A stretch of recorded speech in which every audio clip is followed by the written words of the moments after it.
Okay, let's unpack this. Singapore, the Lion City, it has this global reputation for, efficiency, being a financial hub, but also for being incredibly expensive. Yeah. So for anyone looking to move there, the big question isn't just about the job, it's can you actually afford to live? Precisely. And that's what we're going to get into today. We're tackling what we're calling the S$6,000 question.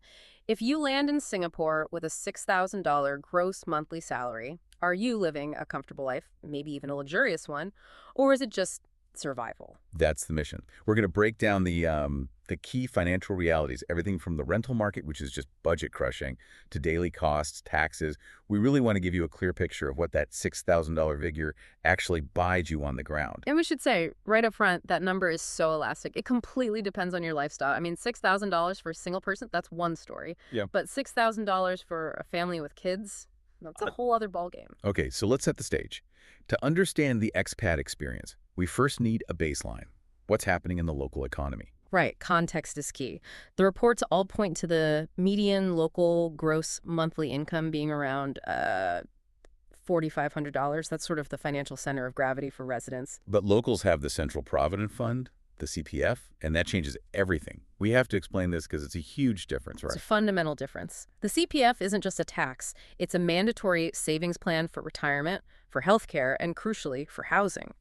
For most locals, that's a 20% deduction from their salary. It's substantial. So wait, that $4,500 median income, after CPF, the actual take-home pay is closer to $2,600, give or take. That sounds incredibly tight. It does, but that 20% is building their long-term security. It's capital for a subsidized HDB flat for retirement. It's not just gone. Now, compare that to an expat on an employment pass. They generally don't pay into CPF. So their $6,000 gross is much closer to their net income. On paper, it looks like they have way more cash to spend. Way more. But this is the trap. It seems like an advantage, but it puts them in a much more vulnerable position. They have to carry the entire weight of the rental market on their own. Unlike locals who might live with family or have that heavily subsidized housing. Exactly. That's why expat salaries are negotiated higher.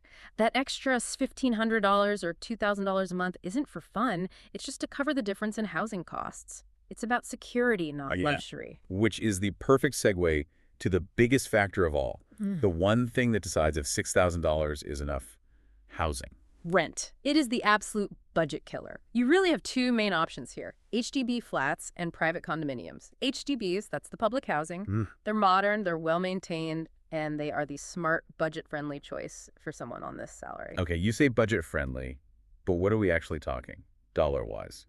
And how easy is it to get one? It can be tough, the market's tight. But in terms of cost, a 3-room flat, so that's 2 bedrooms, might run you somewhere between $2,500 and $4,000 a month.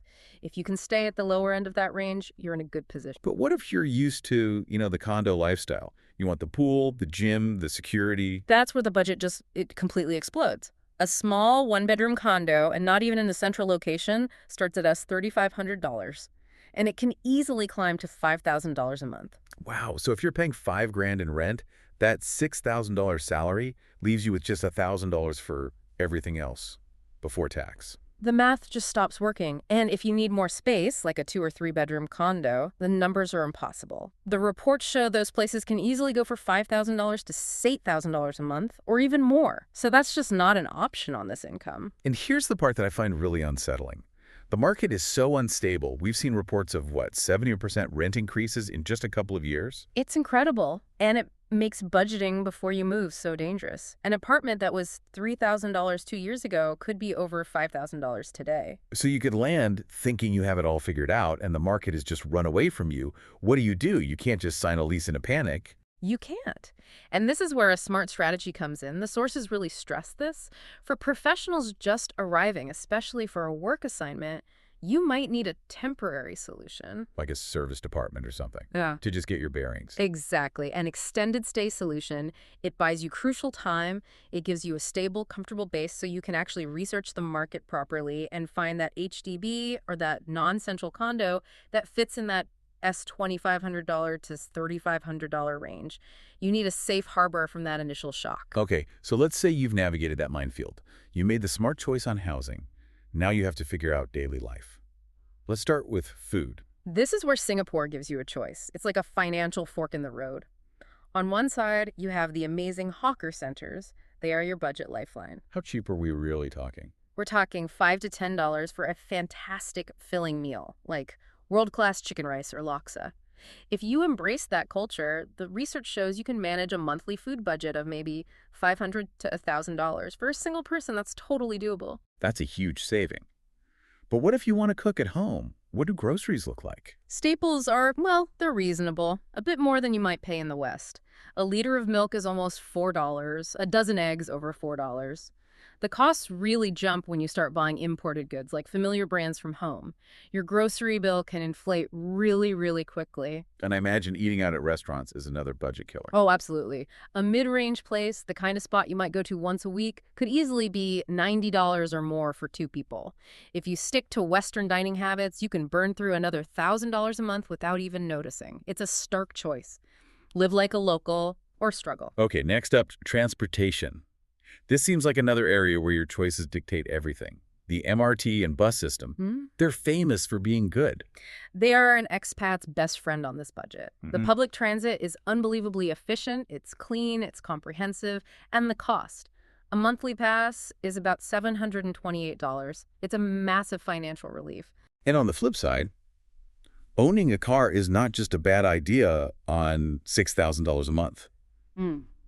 It's basically impossible, right? It is effectively financial suicide. The cost is just staggering, mostly because of something called the Certificate of Entitlement, or COE.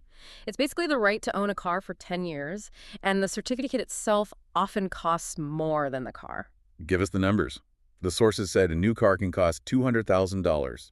Break that down. It means that on top of the car's price, you could be paying over $100,000 just for that piece of paper.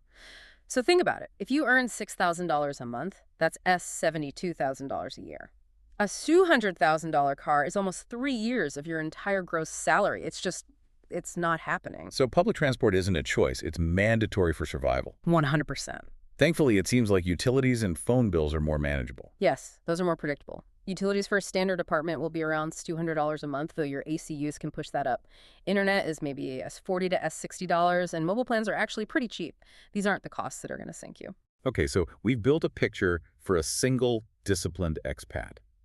But now we have to talk about the family factor, which seems to make this whole $6,000 salary almost impossible. It really changes the entire calculation. The financial stress for families is on a whole other level. We go from careful budgeting to, well, structural impossibility once you add school fees. This is the real climax of the story, isn't it? The cost of international schooling. It is astronomical. We're talking as $2,500 to $4,000 per child per month. Wait, per month? So if you have two kids, that could be $8,000 a month just for school. That's more than the entire $6,000 salary we're talking about. Exactly. So if you're a family that needs international schooling, $6,000 a month is completely unworkable. The only way it happens is if the company provides a huge separate education allowance. The bottom line is clear. For a single person, $6,000 is a challenge. For a family, without that allowance, it's just a non-starter. All right, so let's go back to that single person, or maybe a couple, who is determined to make it work.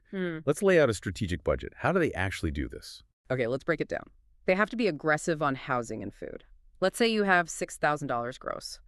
After a little bit of tax, maybe at $5,800 net. Walk us through it. First rent. You have to aim for the low end.